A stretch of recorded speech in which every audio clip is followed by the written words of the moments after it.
Welcome, Libras, to your monthly Sidereal Astrology forecast for February of 2016. I'm Athen, and this is for Sidereal Astrology, very different from mainstream astrology. If you are new to the channel, be sure to click the link for more information. All right, Libras, so this month we've got a lot of energy still expanding our horizons from last month, with Jupiter conjoining up to the North Node in terms of our life path in particular. There's a lot of insights coming to the picture in terms of what the future holds, where there's possibilities, etc. So for you, it's involving your 11th house of groups, perhaps for some of you. Maybe your ideals, your dreams, your hopes, your wishes for the future are all seen from the 11th house, but on a very fundamental level, where you can give, where you can contribute, and really be a part of things larger than self. I could be connecting with friends, and a lot of this stuff too, I think you've already been implementing with Jupiter in this 11th for about the past 6 months. You've had these, I think, opportunities, or at least optimism about connecting to those things or groups or activities larger than self. And what's really shifting, though, is that the North Node is going into that 11th now for the next couple of years. So this is continuing as we go through this early part of the year, but I think you'll find more opportunities, particularly this first half of the month, to connect, to network, to spend time with friends, maybe connect to the more progressive side of yourself, and really see where you can actualize a lot of these possibilities there. So that's going to be the backdrop to the first half. Now on the 5th and 6th, we do have Venus going over Pluto. So you guys should be going through quite the transformation, I would imagine, depending on your personal charts to the extent of this, because it is your ruler. So being open to change, clearing out any old energies here around the 5th and 6th, I think will be particularly important, specifically around the way you communicate, I feel like, particularly around the way that you interact or socialize with others, with people you consider of equal status, such as your peers or your siblings, which is all third house stuff. But really your mind, your mind is going through a transformation. It has been for many years with Pluto in this third, but now your ruler's here in that third. I think you're probably more geared towards, communicating, reading, writing, sharing, etc. with your ruler there. But transforming it nonetheless, being open to clearing out any old ideas of the mind, any old ways of communicating, of learning, etc., can be fantastic around this time. Then on the 8th, we do have a new moon, and that new moon is going to be in Capricorn, which is your 4th house. So there are new beginnings this month involving either your health, your home, or your family, depending on your personal charts. So it's great to set intentions around these areas here around the 8th. It's all about taking things nice and slow. That new moon will be squaring up to Mars.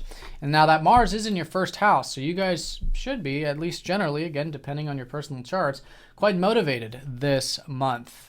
This is in comparison to last month when Mars was in your 12th house. So now there's things where I think you have more motivation to pursue your goals, maybe to assert yourself, to go after the things that are important to you in life.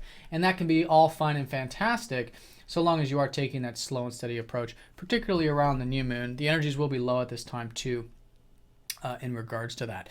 But speaking of Mars, Mars is actually pretty well aspected this month. We'll be trining up to Chiron here around the 9th. So probably feeling quite healed. I think with this motivation, maybe with this energy, whatever it is in particular, you could be feeling quite healed, quite rejuvenated with the self, with the self-image and these pursuits, maybe even with your relationships, since Mars rules that 7th house.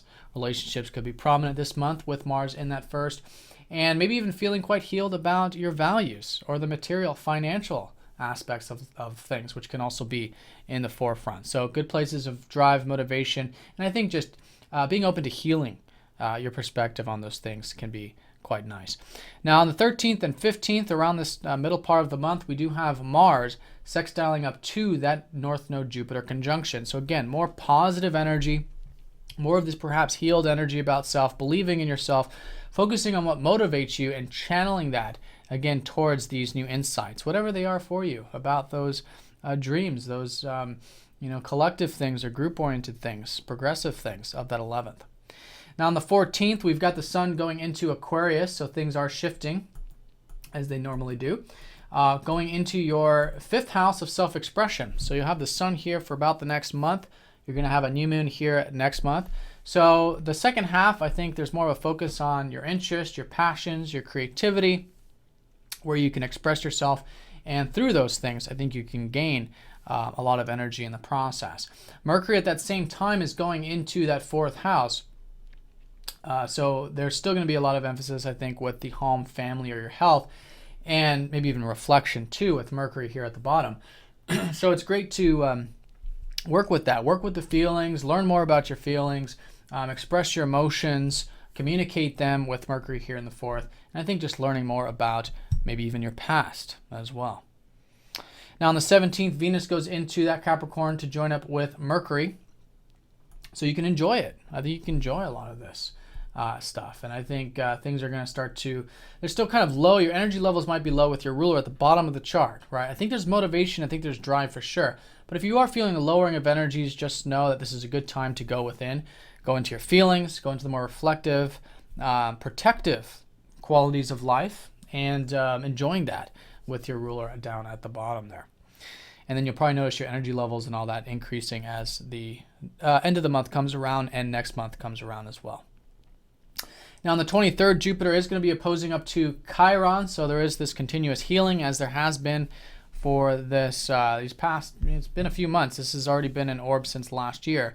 So seeing what's possible, again, with those progressive or collective things, and seeing where you maybe can do some healing with that. Learn more about yourself in the process, and that can be quite rejuvenating. And balancing, really balancing these interests and these passions, these creative things with the group stuff. Because, this is the axes of, once you understand what your interests are, you can share them with the world. You can share them with the group or whatever, and really seeing them as one and the same thing. I think that balance can be quite healing. Now the full moon is going to be on the 23rd, so that's going to be in Leo, in that 11th house. So if you have been involved with anything in regards to those 11th house things since over the past 6 months, this can be a culmination of that. But at the very least, you should have a good awareness at the end of the month, which is fantastic because it's signaling this whole new beginning with this area for you. So great to reflect, great to channel that energy into your life. And again, to balance whatever these hopes, wishes, or collective things are with your own personal interests, and really seeing that they're one and the same thing. What the group needs is for you to express yourself. And what is your true passion, your true interest, is what the world needs. Now on the 28th, to cap off the month, the sun will be going over Neptune. So that's going to be about this ongoing theme of having faith and trust with your self-expression, that everything is unfolding in divine timing with that, and that your true voice is actually a very spiritual thing, and it's not about labeling it, right? It's about connecting to it intuitively, embracing that, and expressing yourself in that way. All right, Libra, so have a great month. Thanks for watching, and I'll see you guys all next time.